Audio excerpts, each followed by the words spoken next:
My name is Eric Noyau. I'm going to talk to you about Advanced EOF. I'm actually working in the field. I'm the manager for the iServices team in France. That's in Europe. That's on the other side of the Atlantic. And I actually have a really hard session there because I'm just between direct-to-web and direct-to-Java client, right? So two technologies where you don't write code, you write rules, and it's all nice. And I'm going to talk to you about how to build an application writing all the code. I'm a developer, so I code. That's what I do for a living. So I'm going to talk to you about the code. Where do you put it? Where do you put it? What kind of code do you write? And how do you build a web objects application? I'm going to bring you from the beginning to the end. Building a web objects application, you start from somewhere, you narrow the thing, and you go to the end. I'm going to try to do that in a logical way, in a way you can build an application. It's not firm. You can do your application some other ways. You can start from another point. You can, and you can also iterate. You can do a small part of your application this way, and then come back to the beginning and redo another small part and cycle. So it's just to give you some pointers. Where do you go to write an EOF application? So where do you start? Well, most of the cases, you start from your data. Your application, you want to manipulate some data. You want to, you already maybe have some data in a database you want to access, or you're writing a complete new application, and you want to create the complete database, put your data in it. And control everything. So the first thing you have to think about is what is the data you're going to manipulate? What is your data model? Some people like doing, nice graphics with plenty of boxes all over the place and nice lines between them. Some other people just, scramble some stuff on a piece of paper, and some other people just start to write code. I'm mostly in the last thing, but that's a bad thing. You don't want to start like this. You probably want to start by understanding your data model and by understanding where you're going. So what are the pitfalls when you are doing your data model? What are the problems you can have with EOF when you just, even before using EOF, when you're at your data model, you're doing your data model, what are the thing you need to think about? First of all, your design, when you do a design and you explode things in tables all over the place, there is always performance implication. If you explode everything and you have tables everywhere, well, every time you're going to do a fetch, you're going to do 60 joins, and your database is going to be, what else do you want? I need to do all these joins all over the place. It's hard. In some other ways, for example here, the blobs, if you have big chunk of data, and this big chunk of data are in the same table than some other data, every time you're going to fetch an EO, you're going to fetch this blob. Well, if this blob is a nice image and 2 megabytes in size, every time you want to show a list of EOs on the screen, you're going to fetch for every one of those 2 megabyte data that you actually don't really need. Yeah, so it's actually easier to take this blob and to move it in a separate table, so you don't have to load it all the time. You just load it when you need it. Same thing with inheritance. Inheritance is nice. It's a nice way of thinking about, to partition my model. I'm going to take this example that we talked about, that I heard about before, about the person and the student and the professor. It's nice. You separate that in a nice inheritance tree, and you create one table for each, and you do nice joins all over the place. Well, if it's 1 layer deep, probably okay. 2 layer deep, start to getting, a little harder. If you go really deep, well, it's a huge performance impact, and you're going to suffer. Your application is going to suffer for that. So you probably want to coalesce some of these classes together to make some compromise in your design in order to get some more performances. But you have to think about this when you build your data model. Triggers, stored procedure, we can deal with it with EOF. There is some way to call stored procedures. There is some way to deal with triggers, but those things are making your job harder. If you're writing a database from scratch, if you're writing your model from scratch, don't put any of these in there, except eventually for modification dates or creation dates. You can use triggers for these things, but otherwise, try to avoid those. If you have some in your model, you can deal with them. For triggers, every time you save something and you know there is some triggers, you have to invalidate everything that's around that and refetch them from the database because the database changed behind your back. Stored procedure is just a different kind of invocation, invoking something to get some data back. So you have to write some code to do the invocation of a stored procedure. And on the data model, at last but not least, you have to think about how your primary key are generated. Primary key are the core. Every time you create an object, you're going to need a primary key for it. And there is multiple ways to deal with primary keys with EOF. So when you build your data model, you have to see what are the choices you have and which one you're going to pick. The easy way, is just let the adapter handle it. The GDBC adapter knows how to do it. There is the different plugins can do things differently, but basically the adapter knows how to create a primary key. If you make a primary key in your model, any kind of integer, it's just going to work. In WebObjects 5, there are actually performance improvements in this area because the adapter is getting this thing in batches and not just one by one. So if you insert 1,000 objects, there is not 1,000 round trip to the database. Just, I don't know.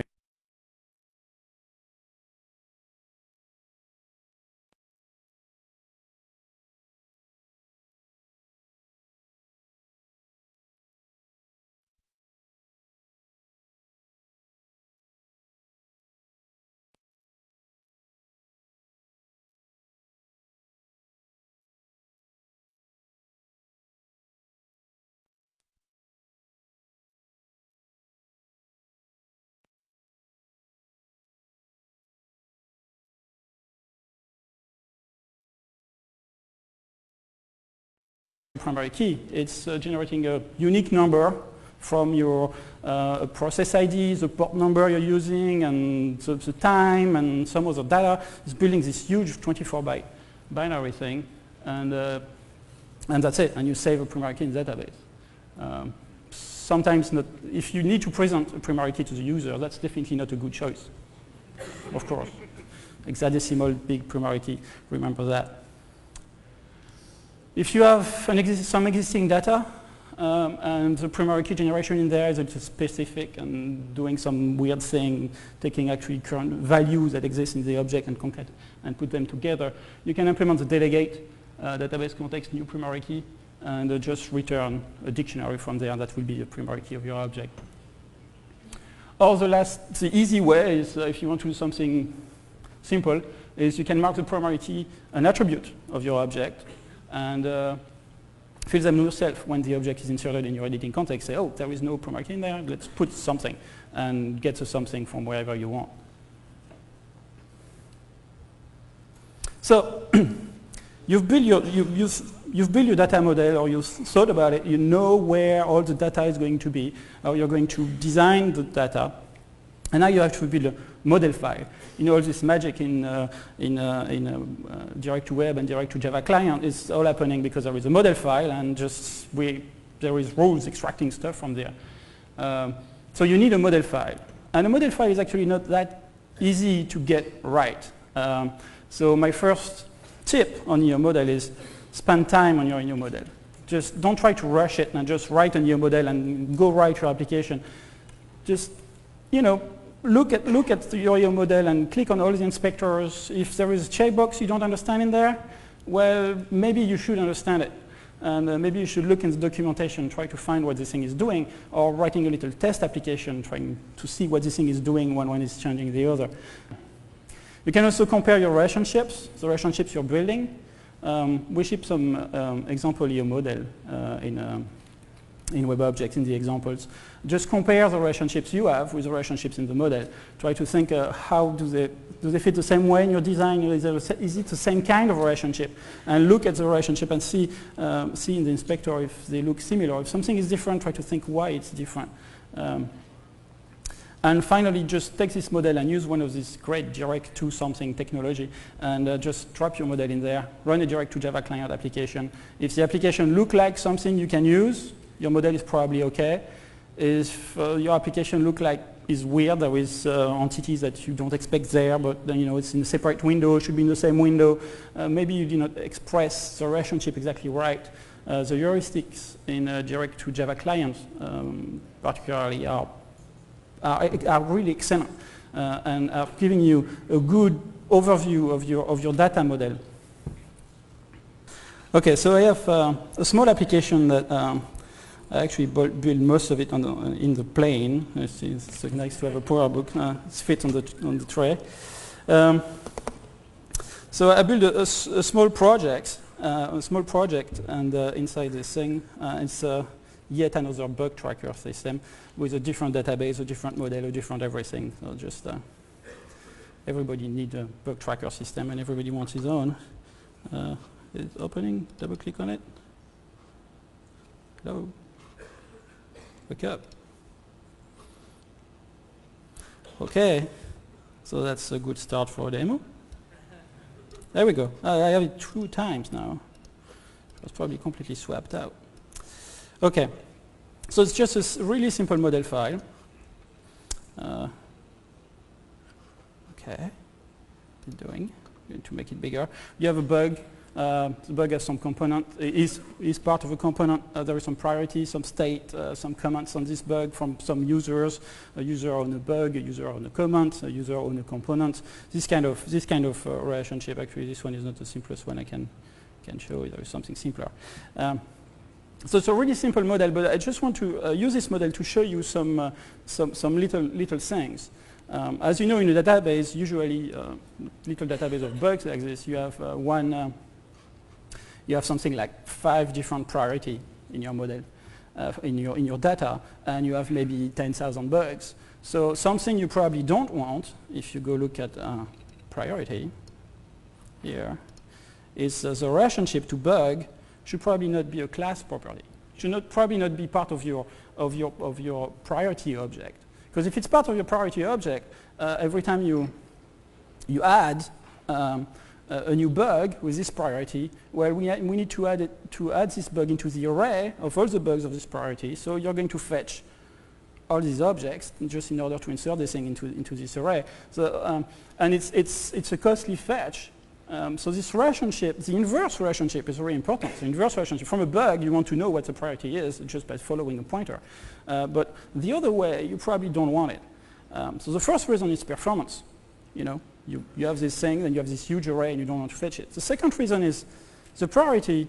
You probably want to fetch it at the beginning when you launch your application. You want to fetch all the priorities, all the states, and this information that's standard for all the bugs, and you can modify. And you probably want to share this information by everybody, by every single editing context in your application. Every single user in your application is going to use the same objects. And in order to do that, you use a shared editing context. So shared editing context is a place where you can put objects, and every other editing context in the application can use these objects directly. You only have 1 copy of these objects in memory. What that means is your object in your own editing context can have a pointer to this priority. Your bug has a pointer to this priority. But then you are in a shared editing context. You have all these shared objects, and imagine that you have a pointer to all the bugs. Well, all the bugs where? All the bugs in shared editing context, the editing context of this session, or the editing context of this session. You don't have the information, so you cannot share an object that has a relationship to data that's not shared. So it's a one-way. You have a one-way direction going from your objects into shared object. But from the shared object, you cannot go out to an object that's not shared. So that's why this thing is not a class property. I still like to put the relationship in the model, though, because it's actually useful information. That's something you can actually use when you're programming at the EO access level. You can say, I want a relationship named bugs, and grab it from the model and do some stuff with it, qualifying a fetch and something like this. If you don't have the relationship, well, you have to build it first, and it's harder. It's nice to have it in the model file. Let's go back to the slide. So all I'm going to say on this model is really simple. So once you've built your model file, you have to think about your logic. Where are you going to put your logic? What kind of code do you write? You know, you have plenty of code to write in your application, and some of them are more, you know, database code, some of them are more UI code, some of them are somewhere in the middle. So I'm going to review the different class of code you have to write in your application, and where do you put it. And I'm going to start with something I call EO logic. So that's basically everything that's on your enterprise objects. The first choice you make with your enterprise objects is probably knowing what is your enterprise object. What do you subclass? You have choices there. First choice is you can use a neo generic record. A neo generic record is just think about it. It's just a dictionary. It's just something you have some key, some values, and it's just somewhere where you put your data. There is no code, no logic. It's just your data. So you just don't put code on this. It's useful for some little objects where you don't want to put some logic on it. For example, my priority object, probably I don't want to put code on it. I can just make it a neo generic record and forget about it. You can subclass EO generic record if you want to add logic to it. Or you can use a custom enterprise object, that's actually the superclass of EO generic record, to build more powerful, full-fledged object. The choices of subclassing EO generic record or custom enterprise object is just a matter of taste, actually. In WebObjects 4.5, there was a huge performance improvement if you were subclassing EO generic record for long reasons. But in WebObjects 5, you don't really care. You can subclass one or the other. The only difference between the two is EO generic record by default is implementing a feature that's called deferred faulting, and custom enterprise object by default don't implement deferred faulting. Custom enterprise objects are actually my favorite because I like to control everything. You know, I'm a freak. I'm writing code. But EO generic record just work. And actually, the first thing you do when you create an enterprise object is you go into your modeler, you click the button and generate the class, the stub for the classes, and basically you write your accessors. This is standard accessor for something that's extending EO generic record. You have something returning a title and something setting a title. You see that I'm subclassing EO generic record and I have this weird call to stored value for key, take stored value for key. I'll get into that in a minute. Because this is the way the framework is accessing your object. And you have to understand how the framework is accessing your object to know where to put your code.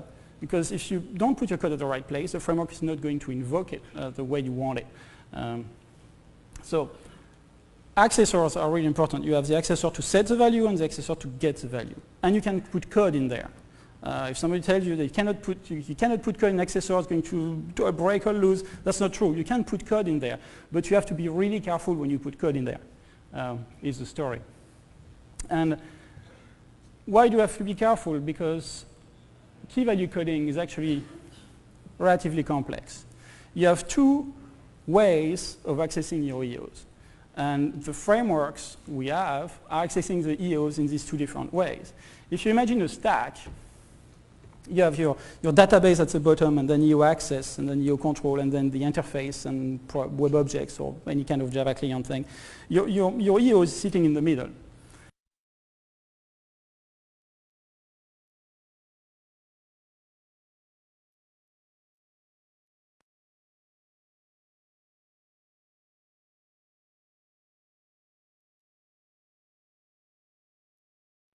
And the other one is changing your object because the user wants to. What you don't want is put some code to add any code in when you're fetching the objects. Probably not a good idea because when you're fetching a bunch of objects, there is some performance hit. If you put some code there for every object you fetch, you're going to touch this code and repeat this thing over and over. So stored value for key, usually you don't put code in there.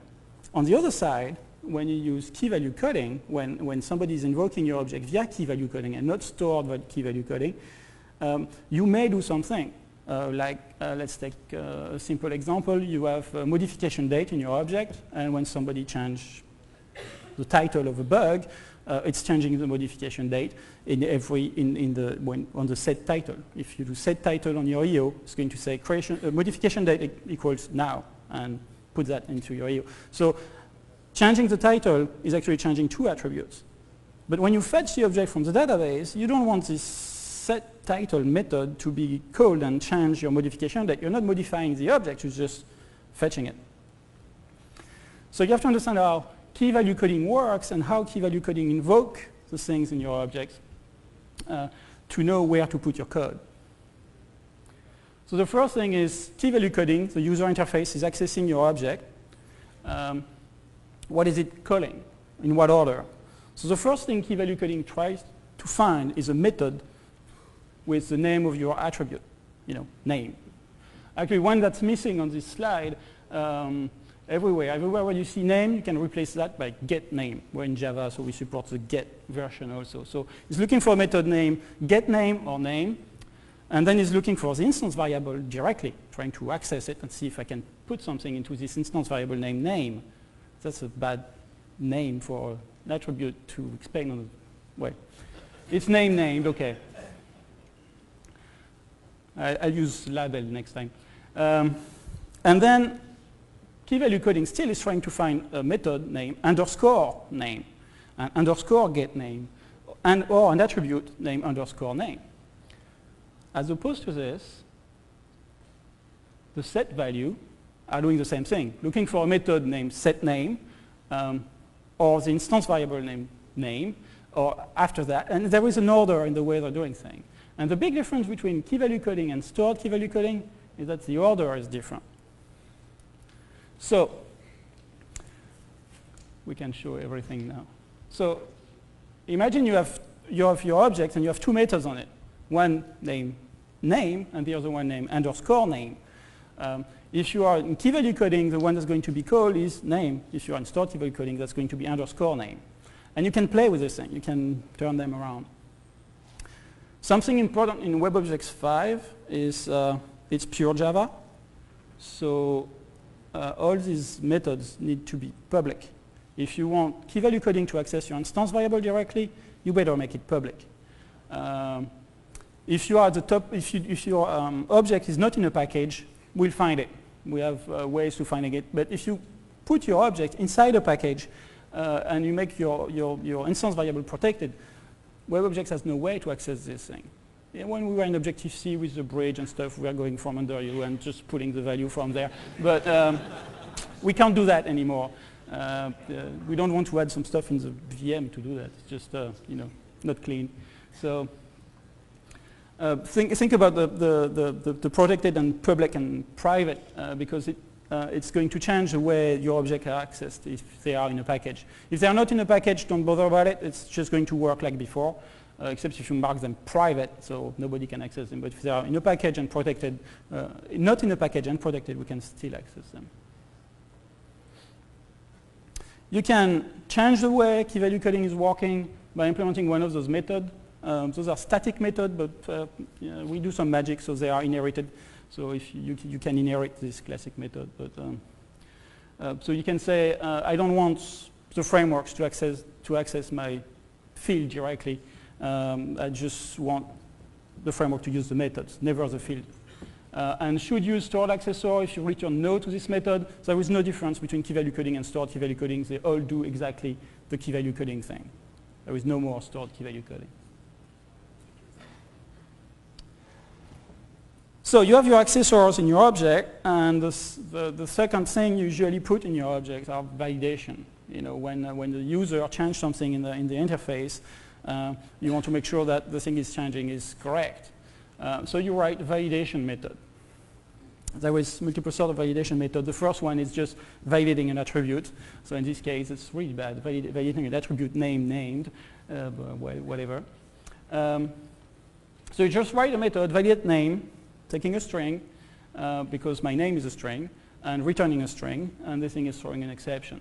And you just do whatever you want to check on this particular attribute and return the name if it's fine and throw an exception and NS validation exception if there is any problem with the name. So here I don't want the name of a component should contain more than 4 characters, just a random rule that I made up. These methods are actually called automatically when you save your object. There is something that's running around and checking all these things. These are also called, if you use web objects, when you bind with web objects. Web object is actually calling these methods. If you use a display group is also calling these methods. But when you save, it's called anyway, so you're sure that this thing cannot go to the database without being checked. Second kind of validation method is validation methods that take your object as a whole. When you delete an object, here I'm just doing something, it's not really interesting validation, but I'm just checking that I'm still on the component, and my component could have sub-components, and I just want to make sure that you cannot remove a parent. You have to remove all the child first. So you cannot suppress the component name if you have something. So this validate for delete is actually a little different. It's not taking any value. It's just checking your object as a whole. It's not returning anything. If it returns something, it returns nothing or throw an exception. So validation, validate value, taking the value. So take a value, return a value, and throw an exception.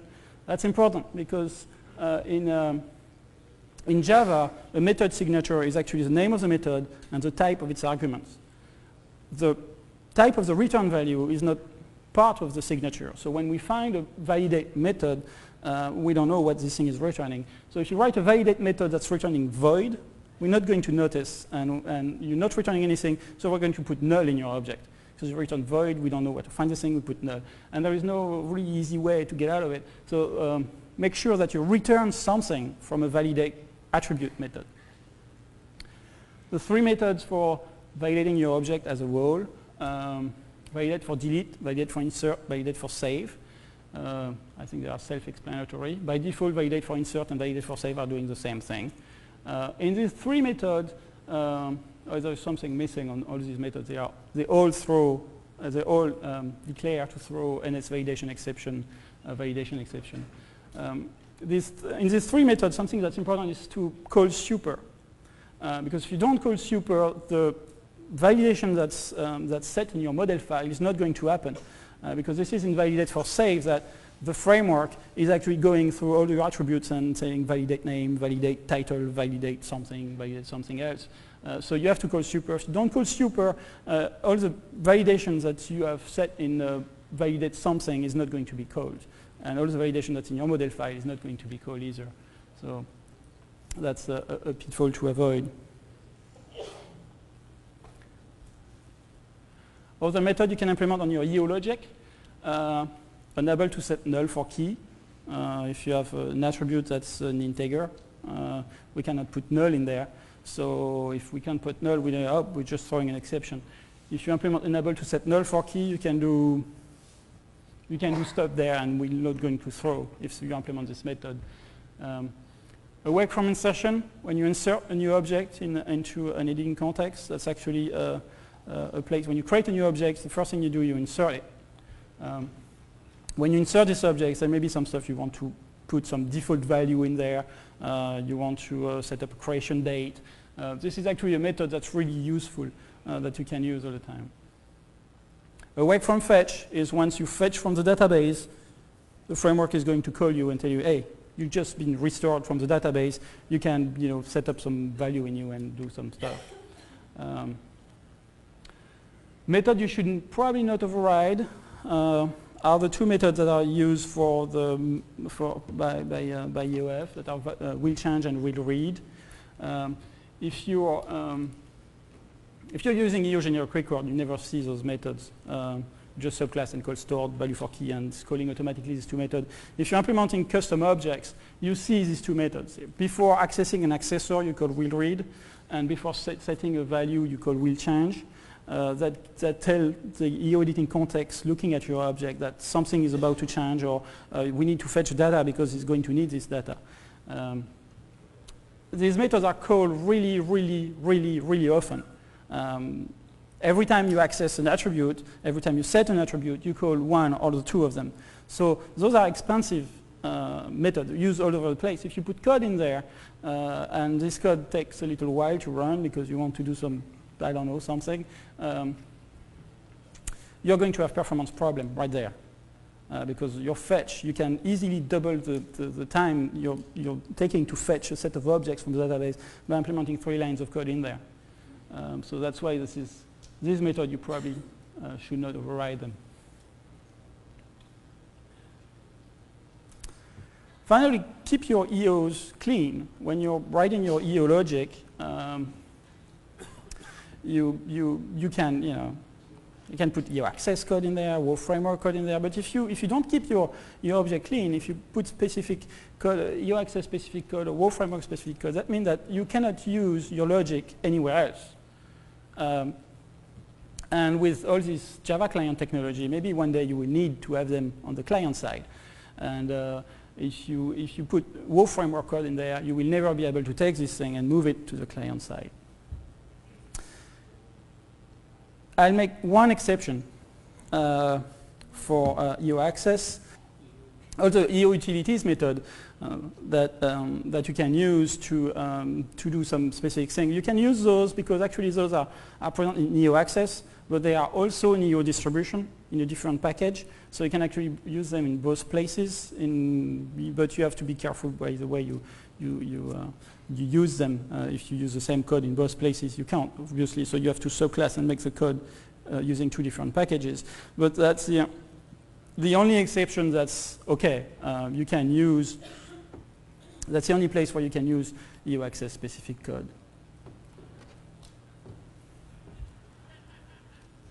So that's the first part of your code, the code you're writing. This is your accessor, your validation, and your business rules.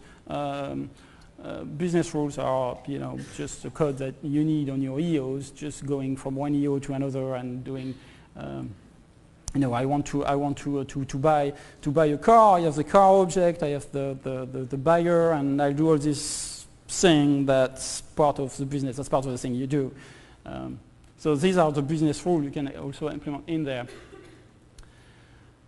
In the EO logic, you can assume that everything is in the same editing context. That's an important assertion because all your objects are tied together. They are all in the same editing context, with exceptions of shared editing context that should be completely transparent. So everything is the same editing context. You don't have to bother with an editing context. You don't have to think about, in this one, this other one. No, you're all in the same editing context. And the first thing you do when you create one of these objects, you put it in the editing context, so you know it's in there. And you don't have to think about it.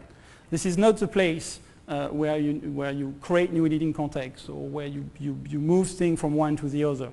It's just everything is in one editing context, and you just write your logic in there. So that's the first part of the code you're writing.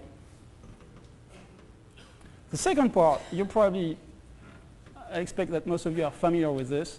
This is your interface logic. The thing you use to connect in Web Objects Builder. This is classic thing. You have an array of bugs, and you have a current bug, and you build a WoW repetition over it. And you have the little comment here saying type info saying that, in this NS array there is some bugs in there. So this is just interface logic that you use to connect in Web Objects Builder when you build your application. Nothing really related to EOF in there. It's just you have some arrays of objects and you connect them. You have the inside of an object contain a Boolean value, and you want to present a pop-up with yes, no. That's also something that you do in your interface logic. Just transformation of your logic from one type to another, just for display purpose. Okay, so this go to the interface logic. This should not go into your EO. EO should not, it's not because you have a Boolean in your EO that your Boolean should return yes or no as a string. It should just return a Boolean, not a string. The string translation from the Boolean to the string should be done in the UI. So I'll do it rapidly for the interface logic. The interface logic, you have everything to connect in Web Builder. You have all your translation from Boolean to strings. You also have in your interface logic everything that's related to the session. Classical session is the current user who's connected to the application. That's a user you need when you invoke your business logic on your EOs, right? When you say, when you have a user connected to your database and the user say, okay, I want to buy this piece of hardware that you're selling in your catalog, you want to invoke the business logic with this user. I want to say this user wants to buy this thing, or this user shopping cart, I want to add this in it. So this is in the session, and this is part of your interface. This is part of your application. This is your application keeping this state, not your EO. You're just manipulating EO, and your application is getting all this data there. So what's missing in there? You know, I have my interface logic, I have my EO logic, and I think it's time to tell you a little story about where do I put the rest. Hopefully the customer is not in the room, so I will not say any names. But I've been to a customer site, oh boy, 6 months ago. And they had this nice application with tables all over the place in their web objects application, with HTML table all over the place. And the whole component, the whole page was one component, 6,000 lines of code. Everything in there. Fetching, rearranging, you know, an array that they were sorting, everything was in there. And this was a fairly complex page with sorting all over the place. You know, you click and you sort, and really hard. And of course, they called me because of some performance problem. And the second thing is, like everybody else, the requirements change. And they needed the page in a slightly different way. And it took them 6 weeks to do the page in a slightly different way. And of course, when we were done, well, the requirement changed again. And that's approximately the time where I arrived to the customer site and looked at the code. And it was all monolithic, all in one page. You don't want that. You don't want to put all your application, everything that you do, everything you fetch, everything that you sort, everything, all these things. You don't want to put that in your component, right? Because it's too much. Even if you, some people are subclassing components, are making components and subclassing the component and then subclassing the component and then reusing some part of the code. That's already better. That's already way nicer because you can actually reuse some of the code. That's actually a nice concept. Then I told them that's not a good place to put these things. And you know, I just went there for a day because I'm too expensive and they kind of, you know, have me for 2 days. So I just went there for a day, fixed some bugs here and there, and tell them, you know, your thing is completely monolithic. You don't want to put all your code in your component. Put it somewhere else. Came back to the customer months after. They moved all the code. They put everything inside their EOs. It's just, at that point, I was, you know, you can put code somewhere else. It's not because you have a component there and an EO there that you can put something in the middle. And then remind me of these classes I had when I was doing software engineering in school and saying, you know, you have this great thing coming from Smalltalk. It's called model view controller. You know? Well, this is exactly it. You have the logic, your EO logic. That's your model, right? You have the interface logic. It's where you put your interface. That's your view, right? A component is just a view. And you need a place to put your controller, right? So what I'd like to suggest is that you think about this. I wrote a little application there that I want to show you after. But and I'm going to make it available to you so you can look at it, and I'm pretty interested by the feedback. So where do you put the rest? You put that in a controller layer where you can have everything. So that's your application logic. That's where you fetch, you save, you eventually cache some information because you know that you're going to need it at some other place. This is the place where you deal with all these editing contexts you have all over the place, nested, not nested, and all these things. So you can support a back button that's working nicely. This is the place where you do all your prefetching, where everything that's everything that you do with EOFs, that's basically, you want to do that in a controller. You don't want to do that in your model, and you don't want to do that in your interface.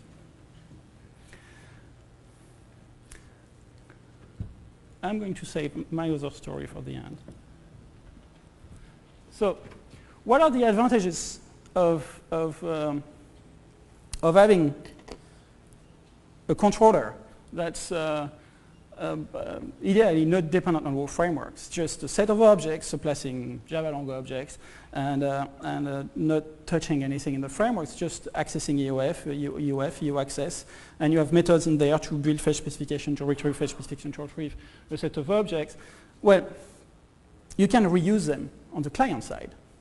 All this logic that potentially is component or in some other place, if it's just in a subclass of NS object, no NS object anymore, Java long object, if it's a subclass of object, you can reuse it.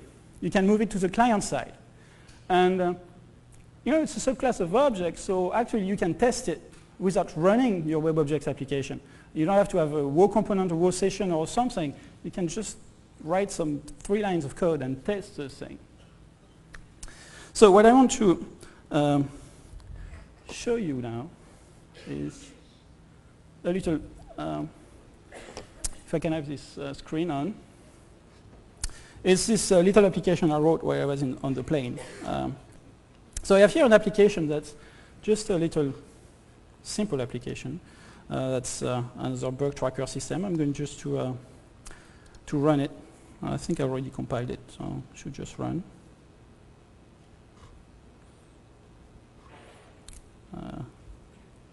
It's coming.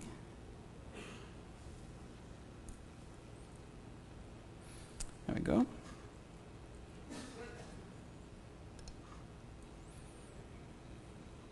Okay, so it's just simple application where you can log in and search for bugs and run tests. That's actually something that's really interesting, is having all the tests available from the user interface when you're in development mode, and you click on the button and it's running all your tests. So I'm going to log in as a power user on this thing. That's a really complex application. So it's a really simple application. You have users, and what is this thing doing? Okay, you have users, so you have the power user. They have a green thing, and you can, edit a user, and it's just direct to web, but with code. Plenty of line of code to do all this. You can sort, of course, reverse sort, and all these kind of things. Can go look at the component that exists in my database. So you see that I'm submitting only bugs for bug tracker, and I can create new bugs. So I wanted to do an application that was not just a demo, but something that actually worked. This application is fully functional except for the search page, because I didn't have time to finish it. Fell asleep in the plane. So everything else is functional. That's why I'm not clicking on the search button, because it's embarrassing. But the idea is, if you try to save an empty bug, it's going to scream at you and telling you that you have to write this, you write this, you write this. So all the validation things are running, and I'm showing the right thing at the right place. So how do I do that? It's actually, here we go. So I've split the application in 4 parts. So we have our EO logic, our UI logic, and we have our application logic, and I also have one test thing where I put all my tests. Actually, I want to run the test because it's fun. I like running the test. That's a good exercise. At the customer side, we actually have the tests. You launch the application, it's running all the tests, and if one of the tests fail, you cannot launch the application. You stop right there with the error, and you cannot go further. So you need to fix the bug before you go further. And actually, we don't have any bug in the application so far, because every time we find a bug, we make a new test, and you cannot launch the application until you fix the bug. So guess what? It's fixed in the day. So this is just a simple thing that's running all my tests, and if there was an error, maybe I should have done a test with an error, it could be fun. You have a backtrace there, and you click on this, and you go into, you can see what line it is in your file and fix it right away. So The EO logic. EO logic, there is nothing really in there. It's just, going to take a component. Component is simple. If I close this so we can see the code in there. So a component has the validate for delete method that checks that you cannot suppress a component if you have subcomponent for it. You cannot suppress a component if there is bugs attached to this component. There is also the validate name method that I was looking for something, so this is the one I put on the slide. Just a simple validation method. We also have the really big, nice business logic here, asking the full name, take the two, and you concatenate. You take everything, you go up the tree, and you print the name with the slashes. And the rest is just accessor. So there is no really a lot of business logic in there. I think that I'm going to advance in this application because I think I'm going to finish it now. I'm going to add something to change the states and things like that. So I'm going to add probably more business logic in there. State, priority, the state is just, it's not a new generic record, but just could be. There's no need for it. The only thing nice about the state is there is accessors, so you can just use them. And then there is two classes in there that I put in my EO logic because, I didn't know where to put them, and they are actually really useful. The first one is for the shared editing context, when you have, you have a set of objects, and then you fetch all your priorities in there, and then you add a new priority, and you want this thing to appear magically in your shared editing context. So that's what this object is doing. I'll let you look at the code because it's maybe a little too long to explain here. And I have another little class here that I use all over the place that's just bringing me a static method thing, object count with fetch specification and returning me a number. So I don't have to redo it all over the place. So that's basically my EO. Nothing in there, really, really, really simple. My user interface, I sorted them. Here we go. I have a bunch of pages, the main page, the component list page, the component editor page, user list, user editor, bug list, bug editor. When I have an editor, I'm using it for edit and also for new objects. So this is just, all the UI. And when you look at one of these objects, let's go look at the user list in there. It's just UI glue. There is really not a lot of interesting things in there. There is a method, can I delete an object? And right now returning true because it's taking too much time to check. So I can actually remove the method. Edit user is just going to the next page, editing the user. Delete user is just creating another page, just deleting the user and passing in another page. And new user is just going another page and creating a user. But if you look at this code in there, I'm never touching a user, never. All I'm using are user controllers. See, edit user, what I do is I create a page, the user editor, and I create a new user controller with the current user. That's the current user, that's the one that's in my repetition, so wherever I clicked. And in the next page, I tell it, set the user controller, this user controller, and go do your job. And all the logic is in the user controller. What is the user controller? Well, that's my third bucket that's in there. So I have a controller. Basically, what is a controller is something, I don't like the name. If somebody has a good suggestion for a name, it's a model view controller, but I don't like the name controller, so I'm maybe a little difficult. But a controller is basically a shell on top of an editing context. It's something that's keep an editing context, eventually creating a new editing context when you build one. And that's calling this EO utilities local instance of object. My EO is taking 3 kilometers long. I made the smallest one. And that's locking and unlocking your editing context and also asserting the locking. Locking is something you have to be aware of if you are writing a complete multi-threaded application. If you only have one thread in the request-response loop in web objects, you don't really care about locking. But it's nice to see how it's done. That's why I put it in there. So you can see how you can lock and unlock your editing context and having something that's running in all the cases nicely. So let's see what I have as a controller. And I have a login controller that's just doing, you know, a fetch with a fetch specification to get the current, the user, and returning some error messages. I have some simple controller. What is a simple controller? That's a controller that's basically taking care of one object. When I was looking at the delete user, I was creating a controller with the current user and telling it to delete. That's basically a controller for this one object. I can also create. I also have list controllers that are using a list of things. So, and finally, like it's a demo. So first time you launch the application, if the thing is empty, it's filling the database with data, fake data. And then I have all my tests.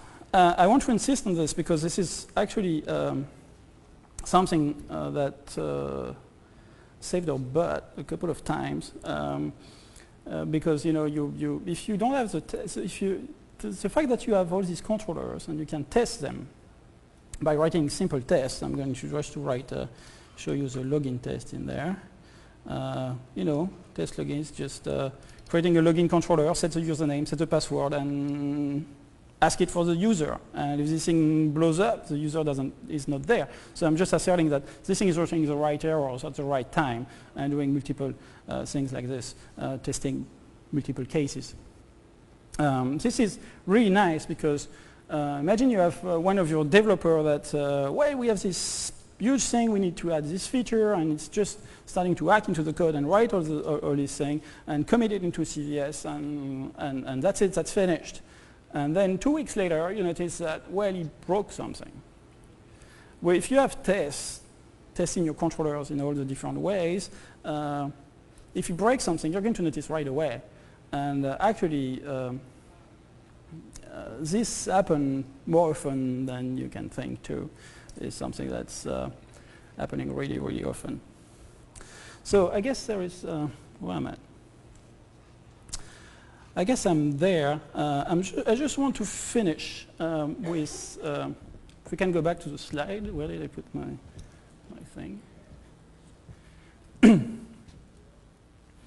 Actually, I'm going to go blank.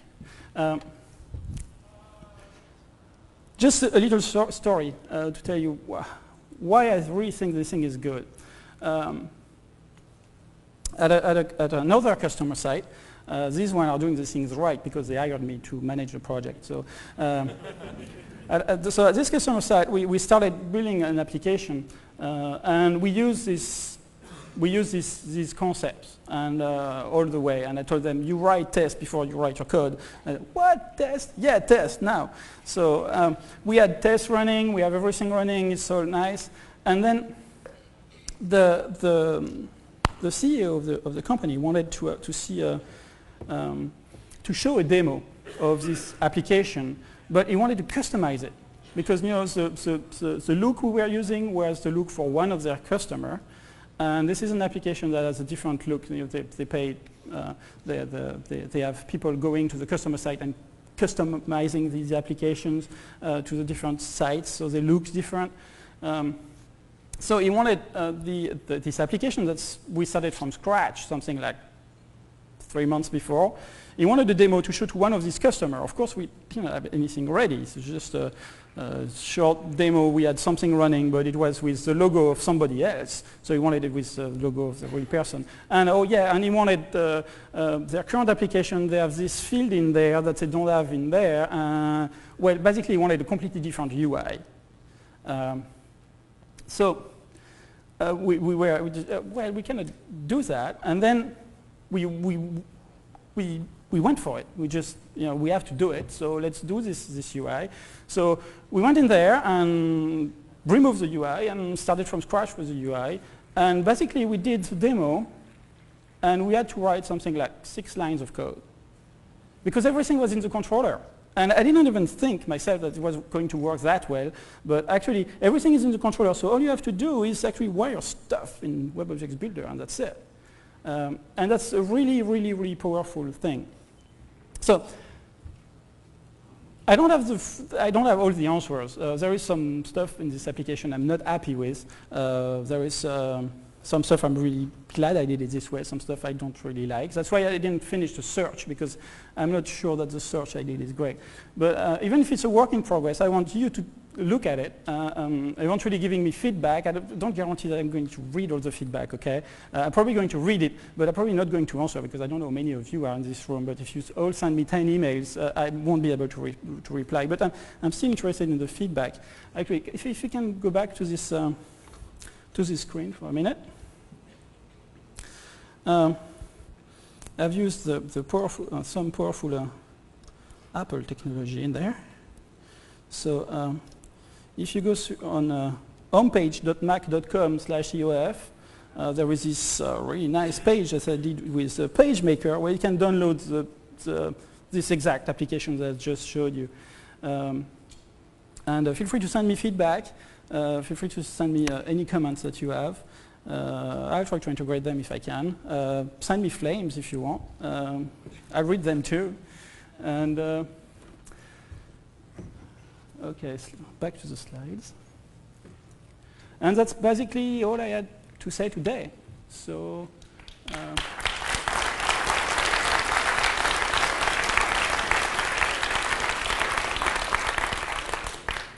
As usual, there is a lab downstairs, 10:30, 3:30 tomorrow. Go vote for web objects. There is a direct to advanced direct to Java client just after this session. You can and some other session, web object security. I'm sure is going to talk fast in there. And the feedback forum. Don't miss the feedback forum. We want your feedback. And who to contact. And I think with this, Bob.